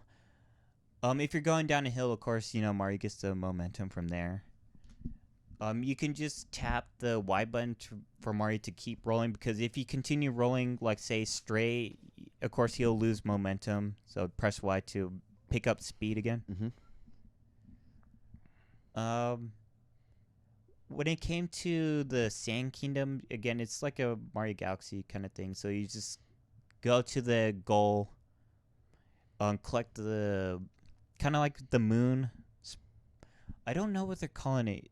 You know, like how stars or shine sprites. Yes. Okay. Yeah. So the moons, you just collect those, and then you continue going on. Like if you collect the moon, it doesn't like end the level like how the other Mario games have done it. All right. You continue going on. Oh. So after you do that, there's like the next part of this world, or you can like backtrack and find like anything else that you missed. So you got through all this in 10 minutes? I done as much as I can. Okay. No, but where did you? I just want to know what you're explaining. You saw all with your own eyes, right? Yeah. Okay. So just wanted to clarify. So kind of like platforming, like there's a sand pit that you don't want to fall into, so you just kind of like try stay above it with platforms don't fall off. Would you use the term platform palooza? The Sand Kingdom, yeah. Okay, cool.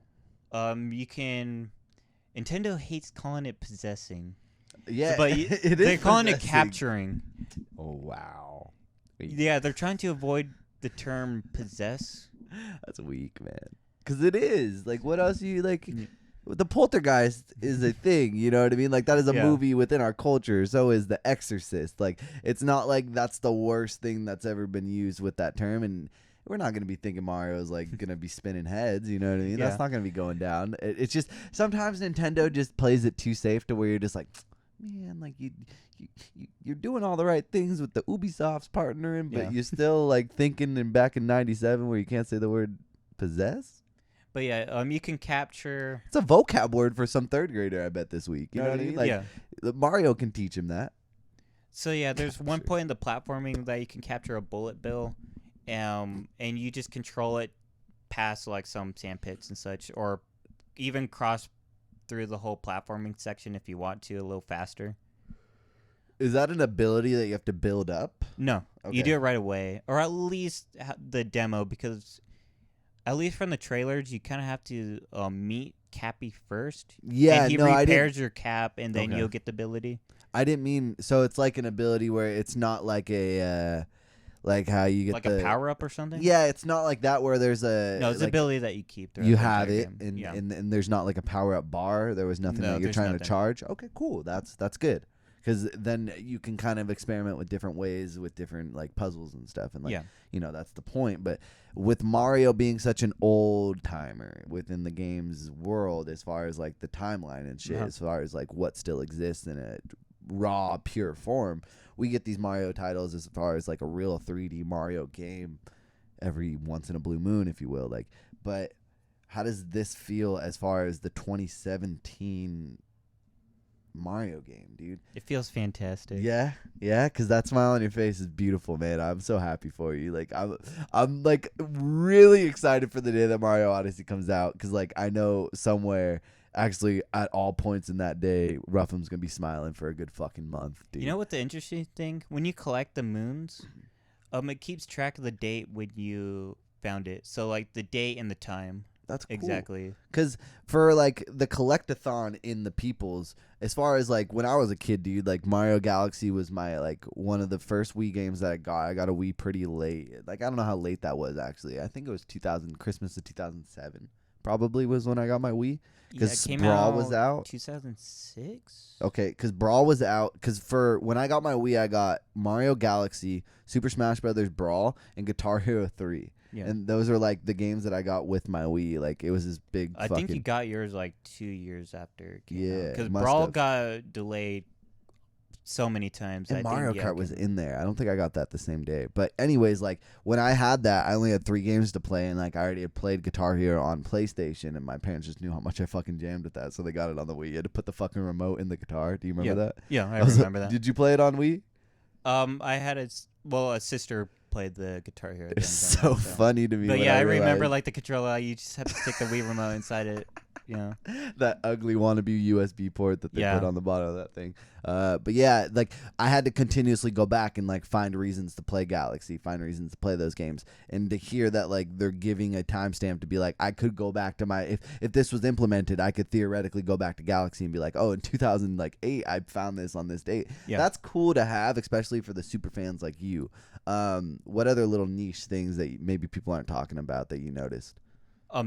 They're at the show floor. No, I meant Or within they- Mario, like just little mechanic things, like little just like, does it feel good? No chugging, no nothing. No. Take that, Sonic. I didn't play the Metro Kingdom, but I did watch quite a bit of people play it. It plays much more closer to like Super Mario 64. Like this is the open environment. You can just go around and explore. Okay. The interesting thing about it is that you can talk to people and you get objectives to do. Like, you go talk to Pauline, a returning character from Donkey Kong in the Mario vs. Donkey Kong Yes, sir. games. You speak with her and she'll give you a mission like, hey, I'm setting up a musical performance tonight, but I don't have a band. Mm-hmm. Can you go and find some members to help me out? So you would just go outside and you would notice like some people in the city with instruments, like say not a lot person of on a people in that guitar place, or right? a person playing a trumpet. Uh-huh. You speak with them and try to get them to join up, and Okay. you'll get a moon from that. And you're supposed to like get, I don't know, like maybe 4 people to join, and Pauline will start doing the band. Other things that you can do is just like capture this one person. Possess. Fuck it. Was an RC car. You're supposed to control the RC car through this kind of like obstacle course kind of thing, and when you hit the end to that, you'll get a moon. Explore around like the buildings, on top of the buildings, not inside, but like go around, try to platform your way up, and there'll probably be like hidden stuff above. I want to see Mario in an elevator just waiting like to go to floor 87. So are we segueing out of this? Give me a wrap up for Mario Odyssey, other than that it's going to be the only game you play for the next 10 years. Not really, but you're going to be playing it for a long time. Yeah, it's probably going to be the go-to game for my Switch. Because it's on the for go, a long time. and it's a Mario game, like full-fledged steroids Mario with a sombrero. I'm try 100% it. I believe you will, dude. I don't doubt that for one second. I have with Super Mario 64, Mario Sunshine, Jesus. Galaxy 2. And what's your favorite Mario game? When it comes to the 3D games, I have to go with Mario 64 and Super Mario Galaxy 2. Okay. When it comes to the 2D Mario games, Paper. No, Super Paper Mario. No. I had to go with Super Mario World. All right. Well, that was a good conversation. But Odyssey, what do you think that's going to line up between those two? You think it's on track to surpass the Galaxy 2 ranking with 64, or is 64 just nostalgia? Like you can't really beat it because that's what started this whole place that we're at now. I think it can surpass Galaxy 2. I don't know about 64 because again, it's hard to compare. Big nostalgic factor. Yeah, it's hard to compare, dude. Cool, man. Let's really break down day 3. I assume Odyssey was your pick for day 3. Odyssey is my number 1 pick, and Detroit's my number 2, and I go for that for the entire of E3 as well. So Rabbids would be number 3. So your game of the show was Odyssey, then Detroit, and then Rabbids. And then if we were gonna throw them like 4 a top and 5, 4 and 5. I'm just curious, what would it be? Would Matterfall be in there? That's what Matterfall would be number 4. Number 5. FIFA 18. Funny that they actually had that playable. If you go to the Nintendo booths, they had it playable on the Switch, and no one went to it. No one. The only people who went to it, so they at the Nintendo booths, when you play Super Mario Odyssey, they'll give you this kind of like paper for you, and they would stamp it. FIFA. So you have to play Super Mario Odyssey, Splatoon 2, Pokken Tournament, ARMS, Sonic Forces, Mario plus Rabbids, Fire Emblem Warriors, or FIFA 18. You're supposed to only play like 4 of them, including Mario Odyssey. So kind of like 5 games. Uh-huh. If you play 5 games there, you'll get a free T-shirt of Super Mario Odyssey. Cool. And people only went to FIFA so they can get the stamp. That's how it comes back to FIFA. Because it's the shortest line. Damn. Every other line at the Nintendo booths are massive and horrible. Just awful. No one was playing FIFA. The only people who were playing FIFA was just to get a stamp. Hot damn. Fuck yeah, dude. So looking forward, as far as was $250 worth it? Yes, no? We just recapped your whole experience, man. So you just got a whole recap yourself, kind of. Well, those are the games. Mm-hmm. I want to kind of go over how it was being at E3. Okay.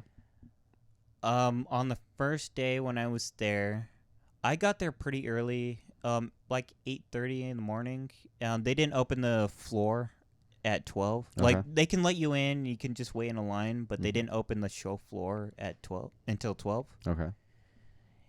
And you can tell that they were not prepared for the 15,000 public people there. Hell no. All right, so the line was kind of like big, probably from your room, like maybe even more. Further down over there to right here. Kind of think how wide the line was at. Jesus. And there weren't so many people when I was there at 8:30. That's when the Nintendo conference was kind of, since that was Tuesday. Oh, yeah. So, everyone just brought out their phones just trying to watch the conference.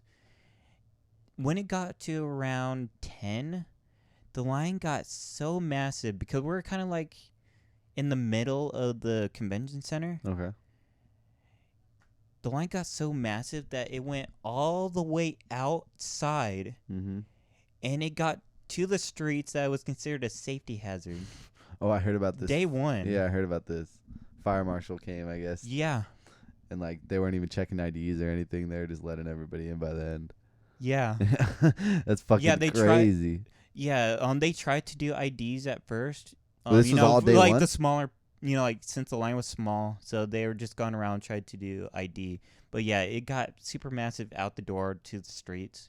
Yeah, that was just day one. Once they opened the door at 12, stampede. So there were guards, in front of the doors, just making sure like no one comes in unless you have a media or an industry badge. Once they're like, hey, you can go in now. The guards that were still standing in front of the door, I'm amazed how they didn't like fall down to the ground and got stomped on, because there are so many people just running to the doors, running to Nintendo, running to PlayStation or whatever just that they're trying to get booking to. it. Yeah. Damn. Day 2, they tried to fix that with so they had like maybe like 5 doors that you can go through into the thing, like to the show floor. Yeah, I heard about that too. On day 2, they tried to change it, so like instead of like 5 doors, they kind of like made it you can only go through 3 doors, so they tried to condense it. Didn't work.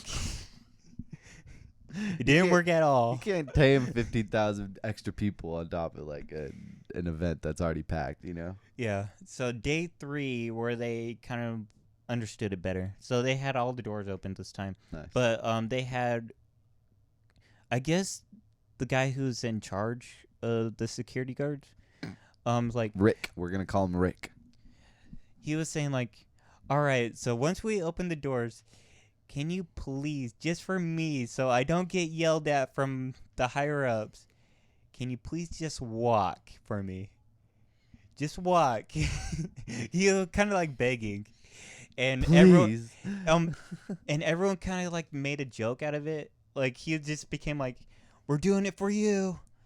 You're our savior. We're doing it for you." Poor Rick, man. Poor Rick. Shit. And people actually followed. No way. Until like when we passed like through the guards, because there's some guards kind of waiting out inside.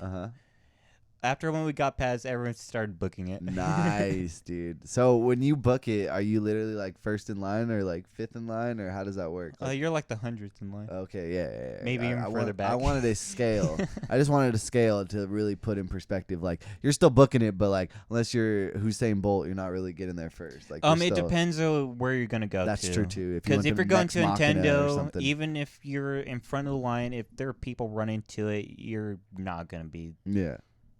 In front of the line, you're gonna be like back. Yeah. If you're gonna of course go to the smaller booths, like say Xseed or something like that, you're gonna have a much easier time trying to play the games that you want. Nice. So, all those days put together, Ruffum, $249.99 tag. We got 2 minutes to sign off. What you got? What you got is like a 10 out of 10. How do you want to do this? Worth it, not worth it? A thumbs up? I don't want to say it wasn't worth it. Because of course That's you bad get to play you get to play the games that you want to try to if you manage to do it. And you're telling these stories with a huge smile on your face, by the way. You can speak with any developers there, have a conversation with them. There was definitely a clash between the media and the public. Yeah. Because the media is trying to do this. E3 is first and foremost a business. 100%. It's for shareholders so that they know why they invest in the company and what's going to be going to the They're trying consumers. to do their job, so they're trying to get as much coverage as they can. If you add 15,000 people who just want to play games and that's it, they don't care about anything else, you're going to get people upset. You're preventing them from doing their job. So, I mean... Did you have any rough run-ins or no? Not me. I see quite a bit of other people who have rough run-ins. So. Like what happened? Just like shouting, insulting the industry. The industry people. Was at people? At the public? Both. Oh, man. I saw like some arguments break out. Damn. All because they wanted to cover their game, or what was their thing? It's like Jonathan from IGN. Like the media's trying to do their jobs while the public kind of feel like, hey, you get to, since you have media badge or something, you can go up front of the line if you wanted to, and it feels like Can they really? That's how it works? some booths yes, Oh. other booths no. Okay. That they still have to wait in line. Gotcha. So yeah, it just wasn't a pleasant experience when it came to like trying to interact with too many people. Mm-hmm. But it's just like a rough early phase. E3 still trying to figure this out. Next year they're going to be at the LA Convention Center, 2019 as well. But when it comes to 2020, E3 may or may not be there. If the convention center doesn't decide to get bigger, like expand, then It's just E3 not is just gonna going to work. book it to somewhere else. Yeah, it's just not worth it. Because, even though it's a big convention center, when you have that many people there, you cannot walk. Yeah. So it has to get bigger. Or another idea that they can do is like maybe like the first 2 days just do media only, so Mhm. they can do their job. Yeah, do the Gamescom approach. And then like the last 1 or 2 days just do the public. Mm-hmm.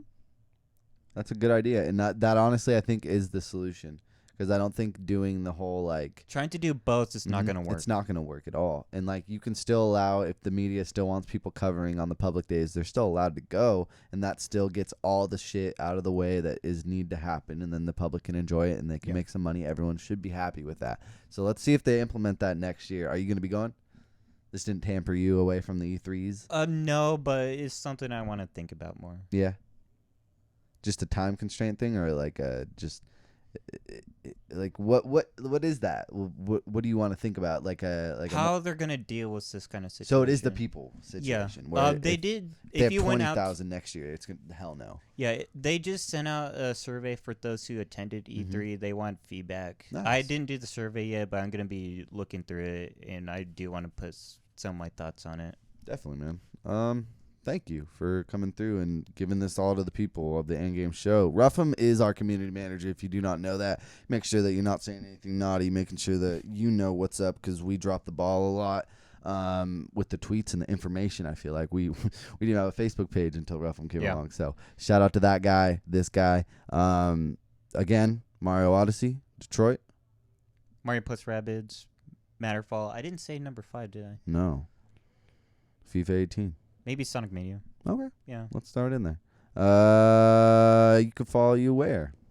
At Ruffum RFM on Twitter. There we go. And you can follow me on Twitter at Yogurt, YOGRRTT. And Game Show, back again, episode 38, Wednesday, next Wednesday, 6 p.m. PST. Have a little bit of music this time, maybe lighten up the mood. Because me and Ruffum, we threw this together pretty fucking quick for the idea of there being a bed on the floor 4 minutes prior to us shooting. But we did pretty well, man. Thank you for coming through. As always, follow Games on Twitter and DGMES. Follow Alex at I_am_jamming13, all in the bottom bar. Go buy some merch, or wherever the fuck I point. Go buy some merch. Consultation Podcast Network on iTunes and all those other audio podcast services around the globe. We love you. Goodbye.